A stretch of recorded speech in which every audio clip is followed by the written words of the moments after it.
नमस्कार दोस्तों, हर हर महादेव। एक बार फिर से आप सबका स्वागत है हमारे यूट्यूब चैनल साधना से सिद्धियाँ में। दोस्तों, आज हम बात करने जा रहे हैं एक महत्वपूर्ण विषय जो है ब्रह्मचर्य। हमारे ही एक सब्सक्राइबर है जिन्होंने हमें ब्रह्मचर्य का पालन कैसे करें इससे बड़ी वीडियो बनाने को कहा था। हम सबसे पहले जान लेते हैं कि ब्रह्मचर्य किसे कहते हैं, इसका पालन क्यों करना जरूरी है और बड़े योगियों, ध्यानी, संत उनके उसके बारे में क्या विचार है और ब्रह्मचर्य का पालन करने से हमें क्या प्राप्त होता है, क्या फायदा होता है। ब्रह्म प्लस चर्य, ब्रह्मचर्य का पूर्ण मतलब होता है परमात्मा की ओर जीवन को करना, उसे हम ब्रह्मचर्य कहते हैं। ब्रह्मचर्य मात्र शारीरिक संयम नहीं है, लेकिन मन, वाणी और इंद्रियों पर पूरी तरह से संयम रखना, उसे ही ब्रह्मचर्य कहा जाता है। ब्रह्म सूत्र में कहा गया है, ब्रह्म के हम जब ब्रह्मचर्य का पालन करते हैं तो हमारे वीर्य यानी कि ऊर्जा और शक्ति की प्राप्ति होती है। हम जब संयम रखते हैं तब हमारी ऊर्जा बर्बाद नहीं होती है और उस ऊर्जा को हम ज्ञान, योग, आत्म कल्याण और एकाग्रता शक्ति में परिवर्तित कर सकते हैं। हमारे सनातन धर्म की दृष्टि से देखें तो ब्रह्मचर्य 4 आश्रमों में से सबसे पहले आता है, जो 1 से 25 वर्ष की आयु तक बहुत जरूरी होता है, क्योंकि उसी समय में हम ज्ञान, साधना और शिक्षा ग्रहण करते हैं और ब्रह्मचर्य आपको मानसिक स्थिरता देता है। ब्रह्मचर्य क्यों जरूरी है? तो ब्रह्मचर्य पालन करने से ऊर्जा संरक्षण होता है, एकाग्रता बढ़ती है, मन विचलित नहीं होता, ध्यान केंद्रित करना आसान हो जाता है और संयम रखने से मानसिक शक्ति और दृढ़ता आती है। हमारे शास्त्र और धर्म कहते हैं कि ब्रह्मचर्य का पालन करने से आत्मज्ञान और सिद्धि प्राप्ति का मार्ग आसान हो जाता है। ब्रह्मचर्य का पालन हमारे मन को स्थिर बनाता है, मन को शीतल बनाता है, भावनात्मक संतुलन बढ़ता है, मानसिक उतार चढ़ाव कम हो जाते हैं।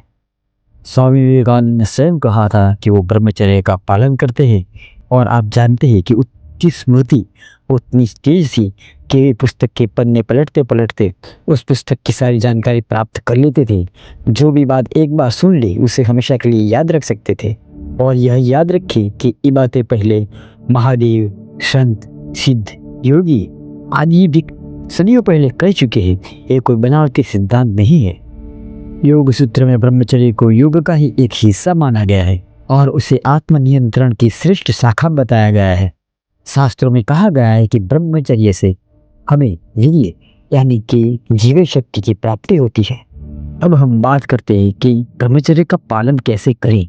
तो सबसे पहले आपको दृढ़ निश्चय करना होगा, मनोबल को स्थिर करना होगा और संकल्प लेना होगा कि मैं यह कार्य करके ही रहूंगा। कई इच्छाएं आएगी, लेकिन मैं अपने आप पर संयम रखूंगा। उस आने वाली इच्छा को मैं कोई जवाब नहीं दूंगा, इस बात की पूरी तैयारी रखें। प्रतिदिन सुबह उठकर मंत्र करें, जाप करें, ध्यान करें और प्रतिदिन आपको ये संकल्प दोहराना है कि कुछ भी हो जाए, लेकिन मैं ब्रह्मचर्य का पालन करके रहूंगा। हमें हमारे मन को बार बार यह याद दिलाना है कि हमें एक कार्य करना ही है। आपकी दैनिक दिनचर्या में आपको सुबह जल्दी उठना पड़ेगा। ब्राह्म मुहूर्त में उठना सबसे श्रेष्ठ माना जाता है, क्योंकि हमारा जो स्वप्न दोष होता है वो इसी समय के वक्त हो जाता है। तो अगर आप इसी समय पर उठ जाते हैं तो आप इससे पहले तो छुटकारा पा लेंगे। उठने के बाद आपको सबसे पहले आप अपनी सुबह की दैनिक क्रियाएं समाप्त करके सबसे पहले आपको 5 से 15 मिनट तक जप या ध्यान करना है, प्राणायाम करना है और हल्का व्यायाम करना है। उस समय आप सात्विक आहार ले, तला भुना, ज़्यादा मसाले वाला, शराब, ये सब से आप दूर रहे। सही समय पर भोजन करें, अत्यधिक भूखे ना रहें या अत्यधिक भोजन भी ना करें।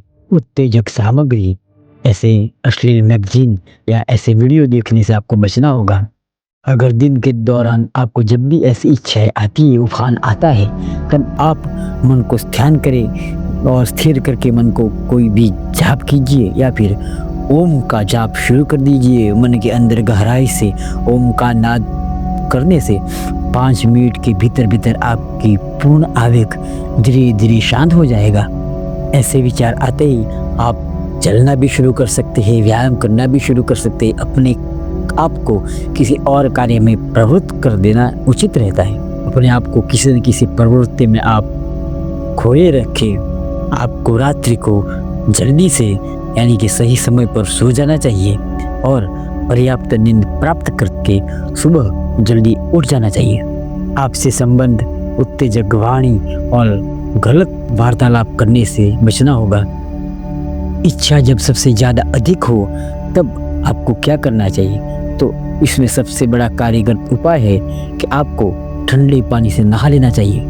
नाक से गहरी और ऊंडी सांस लेना शुरू कर दें। अपने आप पर पानी के ठंडे छींटे मारिए या फिर तुरंत चलना, व्यायाम करना और जब हमने पहले बताया उसी तरह से ध्यान या जाप में अपने आप को प्रवृत्त करें। अपने मित्र, साधक, गुरु किसी के साथ अपने आप को किसी और विषय की वार्तालाप में पिरो दे यानी कि व्यस्त कर दे।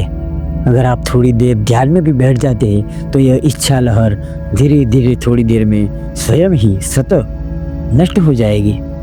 आपकी बची हुई ऊर्जा को आप दूसरे कार्यों में भी डाल सकते हैं। यह क्रियाएं बार बार आप दोहराते रहेंगे। शुरुआत में आपको थोड़ी सी तकलीफ होगी, लेकिन धीरे धीरे आप ऊर्जा संचयकर्ता बन जाएंगे और आपकी इच्छाएं दम तोड़ देगी।